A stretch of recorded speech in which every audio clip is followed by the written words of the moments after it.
ஆசீர்வதிக்கும் தேவன் நம்மை ஆசீர்வதிப்பாரே. துதி ஸ்தோத்திரம் இயேசுநாதா, துதி உமக்கே என்றுமே. கர்த்தர் மேல் நம்பிக்கை வைத்து கர்த்தரை தன் நம்பிக்கையாக கொண்டிருக்கிற மனுஷன் பாக்கியவான். எரேமியா 17:7. கர்த்தருக்கு பிரியமான தேவனுடைய பிள்ளைகளே, கர்த்தர் மேல் நாம் நம்பிக்கை வைக்கும் போது கர்த்தர் நம்மேல் மனமகிழ்ச்சியாக இருந்து நம்மை ஆசீர்வதிக்கிறார். நாம் அவரை நம்பாவிட்டால் அவர் துக்கப்படுவது இயற்கைதான். தேவனை ருசித்தவர்களும் தேவனிடத்தில் நன்மை பெற்றவர்களும் தங்களுடைய நம்பிக்கையை கர்த்தரை விட்டு விலக்கி மனுஷன் மேல் வைக்கக்கூடாது. வேதம் சொல்லுகிறது, மனுஷன் மேல் நம்பிக்கை வைத்து மாம்சத்தை தன் புயபலமாக்கி கொண்டு கர்த்தரை விட்டு விலகுகிற இதயமுள்ள மனுஷன் சபிக்கப்பட்டவன் என்று.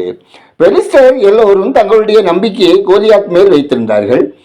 அவன் தோற்றம், உருவம், போர் ஆயுதங்கள் அவனை பயங்கரமுள்ளவனாய் காட்டியது. அவனை பார்த்து முழு இஸ்ரவேலரும் நடுங்கினார்கள். ஆனால் ஒரு இளம் வாலிபன், யுத்தத்திலும் பழக்கம் இல்லாதவன், அவன் கர்த்தர் மேல் முழு நம்பிக்கையை வைத்து கர்த்தரையே தன் நம்பிக்கையாக கொண்டிருந்தான். அந்த சிறிய தாவீது கோலியாத்தை பார்த்து, நீ நிந்தித்த இஸ்ரவேலுடைய இராணுவங்களின் சேனைகளுடைய கர்த்தருடைய நாமத்திலே உன்னிடத்தில் வருகிறேன் என்று சொன்னதுடன் கர்த்தரின் நாமத்தில் வெற்றியும் சிறந்தான். தேவ பிள்ளைகளே, உங்களுடைய நம்பிக்கையை எப்பொழுதும் கர்த்தர் மேல் வையுங்கள், மனுஷர் மேல் வைக்கவே வைக்காதிருங்கள்.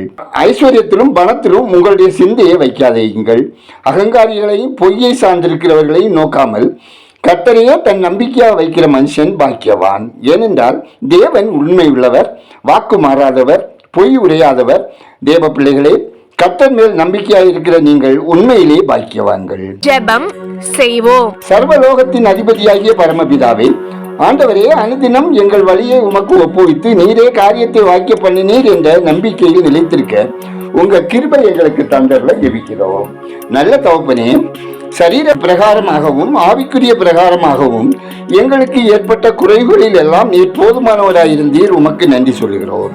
ஆண்டவரே, அனைத்து குடும்ப மக்களும் குறைவில்லாத ஆசீர்வாதமான வாழ்க்கை வாழவும், குடும்பங்களில் தேவ சமாதானம் நிறைவாய் பெருகவும், பிரிவினை நாவியின் கிரியைகள் துரத்தப்படவும், பிரிந்தவர்கள் இணைந்து வாழவும் ஜெபிக்கிறோம். பிள்ளைகள் கர்த்தருக்குள் வளர்ந்து வளமான வாழ்க்கை வாழவும், எதிர்காலம் ஆசீர்வாதமாக அமையவும், குடும்ப தேவைகள் யாவும் குறைவின்றி சந்திக்கப்படவும் ஜெபிக்கிறோம். முதியவர்கள், வயதான பெற்றோர்கள் ஆரோக்கியமாக சுகபலத்தோடு பிள்ளைகளால் அன்போடு கவனிக்கப்பட்டு சமாதானமான வாழ்க்கை வாழ வழிநடத்த ஜெபிக்கிறோம். ஆண்டவரே, வாலிப பிள்ளைகள் உலக இச்சைகளுக்கும் கண்ணின் காட்சிகளுக்கும் விலக்கி தங்களை காத்துக்கொள்ளவும், பிசாசின் தந்திரங்களை எதிர்த்து நிற்கவும், சாட்சியாய் வாழவும் தேவரீர் வழி நடத்த வேண்டும் என ஜெபிக்கிறோம். ஆண்டவரே, ஒவ்வொருவரின் தொழில், வியாபாரம், விவசாயம், அதை சார்ந்த முயற்சிகள் கர்த்தரால் ஆசீர்வதிக்கப்படவும் ஜெபிக்கிறோம். ஆண்டவரே, இன்று ஒரு வசனம் கேட்கிற ஒவ்வொருவரின் இருதயத்தின் வாஞ்சைகளை கர்த்தர் நிறைவேற்றி இருளின் அந்தகாரத்தினால் ஏற்படும் போராட்டங்களிலிருந்து பரிபூர்ண விடுதலை அனுபவிக்க தேவன் கிருபை தந்தரல ஜெபிக்கிறோம். ஆண்டவரே, மதுபானம், போதைப் பொருட்களுக்கு அடிமைப்பட்டுள்ள மக்களின் விடுதலைக்காகவும், பள்ளி கல்லூரிகளிலே போதைப் பொருட்களின் புழக்கம் தடுக்கப்படவும், கடத்தி விற்பனை செய்வோர் மனம் திரும்பவும், அரசு தக்க நடவடிக்கை மேற்கொண்டு விற்பனை செய்வோர் கண்டிக்கப்படவும் தண்டிக்கப்படவும் கர்த்தருடைய பலத்த கரம் இடைபெற ஜெபிக்கிறோம். கடும் வியாதிகளினாலும் பற்பல சுகவீனங்களினாலும் பீடிக்கப்பட்டு மருத்துவமனைகளிலும் வீடுகளிலும் சிகிச்சையில் இருப்பவர்களுக்கு தேவரி இரக்கம் செய்து அவர்களை குணமாக்கி பூர்ண விடுதலையை பெற்று அனுபவிக்க கிருபை தந்துள்ளுங்க. ஆண்டவரே, மிஷினரிகள், அர்ப்பணியாளர்கள், ஊழியர்களுக்கு அனுப்பும் குடும்பங்களுக்காக, ஸ்தாபனங்களுக்காக ஸ்தோத்திரம். கர்த்தர் அனைத்து குடும்பங்களையும் ஆசீர்வதித்து தேசத்தில் சுவிசேஷகனுடைய பாதம் பட்டு தேசம் ஆசீர்வதிக்கப்படவும் மக்கள் ரட்சிக்கப்படவும் ஜெபிக்கிறோம்.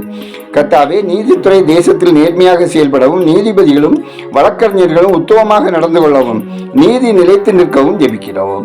அப்பா, குழந்தைக்காக காத்திருக்கும் குடும்பத்தில் தடையாக இருக்கும் எல்லா கட்டுகளிலிருந்தும் அவர்கள் விடுவிக்கப்பட்டு கர்த்தரால் வரும் பலனை பெற்று மகிமைப்படுத்த ஜெபிக்கிறோம். தொழில், வியாபாரம், விவசாயம் செய்து வரும் அனைவரையும் தேவன் ஆசீர்வதித்து இப்போது இருப்பதை பார்க்கலாம் 1000 மடங்கு அவர்கள் கையின் பிரயாசங்கள் பெருகவும் ஆசீர்வாதத்தின் பாத்திரங்களாய் தேவன் பயன்படுத்தவும் ஜெபிக்கிறோம்.